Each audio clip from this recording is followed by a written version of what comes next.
નિવેદન મામલે રૂપાલા સામે ફરિયાદનો મુદ્દો, જેમાં રૂપાલા વિરુદ્ધ ગોંડલ કોર્ટમાં બદનક્ષીની ફરિયાદ થઈ છે।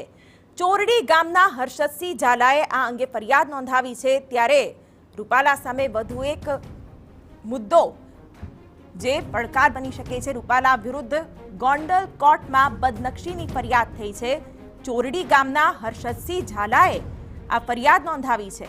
રૂપાલા પોતાના વિવાદિત નિવેદનને લઈને ઘેરાતા જઈ રહ્યા છે। તેની વચ્ચે વિવાદિત નિવેદન મામલે રૂપાલા સામે ફરિયાદ થઈ છે।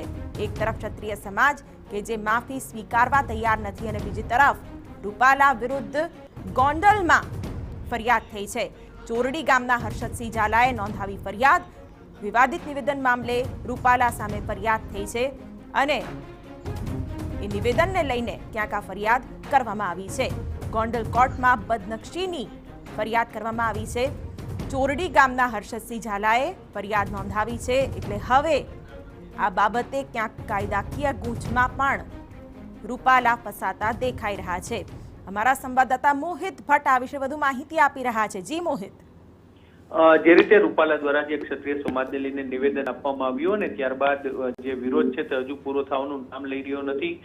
ગોંડલમાં વધુ એક ઘટના છે તે સામે આવી છે કે જ્યાં જે પરસોત્તમ રૂપાલા વિરુદ્ધ ગોંડલ કોર્ટમાં બદનક્ષીની એક અરજી છે તે કરવામાં આવી છે। ચોરડી ગામના હર્ષદસિંહ ઝાલાના આ જે વ્યક્તિ છે તેમના દ્વારા આ અરજી છે તે કરવામાં આવી છે। જોવાનું રહેશે કે આ સમગ્ર મામલે કોર્ટ છે તે હવે કયા પ્રકારની કાર્યવાહી કરે છે, પરંતુ જરૂરથી જે રીતે રાજ્યના અલગ અલગ વિસ્તારોમાં વિરોધ છે તે જોવા મળી રહ્યો છે અને ગોંડલમાં પણ તે જોવા મળ્યું છે। જી બિલકુલ, તો જે રીતે અમારા સંવાદદાતા જણાવી રહ્યા છે, ગોંડલ કોર્ટમાં બદનક્ષીની ફરિયાદ થઈ છે અને હર્ષદસિંહ ઝાલા નામના શખ્સે આ ફરિયાદ નોંધાવી છે। ત્યારે રૂપાલા આ વિવાદમાંથી બહાર આવવાની જગ્યાએ ફસાતા જઈ રહ્યા છે તેવું આ ફરિયાદ પરથી ચોક્કસથી કહી શકાય।